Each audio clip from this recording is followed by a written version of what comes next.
আসসালামু আলাইকুম। বাজারের মধ্যে বিভিন্ন ধরনের বিভিন্ন কোম্পানির মোবাইল রয়েছে, তবে আপনার বাজেটের উপর আপনি মোবাইল কিনবেন।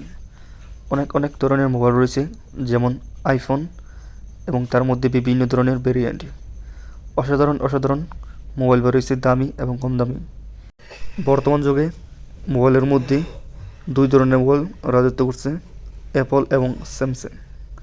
তবে এর বাইরে কিছু কিছু মোবাইল রয়েছে শাওমি, রেডমি কোম্পানির, যেগুলো দামে কম, মানে ভালো। পাশাপাশি ওয়ানপ্লাস এবং বিভিন্ন ধরনের মোবাইল 10,000 থেকে শুরু করে 1.5 লক্ষ বা 1,70,000 টাকার মধ্যে পাওয়া যায় মোবাইল। তবে এর মধ্যে কমও রয়েছে বিভিন্ন চাইনিজ কোম্পানির মোবাইল। রেডমিও রয়েছে, দেখতে অসাধারণ, হাতের মধ্যে নিলে খুব মানায়।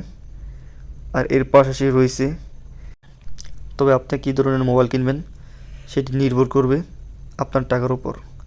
আপনার টাকা যদি 20 থেকে 30 হাজারের মধ্যে হয়ে থাকে, খুব ভালো ধরনের মোবাইল কিনতে পারবেন। আর যদি আপনাদের 10 থেকে 15 হাজার এর মধ্যেও মোটামুটি ভালো ধরনের মোবাইল কিনতে পারবেন, চাইনিজ মোবাইল।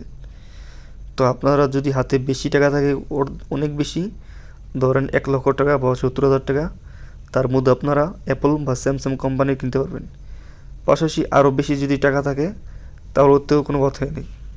আইফোন বর্তমান যেগুলো বেরিয়েছে 60 বা স্যামসাংয়ের মধ্যেও নামি দামি ব্র্যান্ডের মোবাইল ক্রয় করতে পারবেন।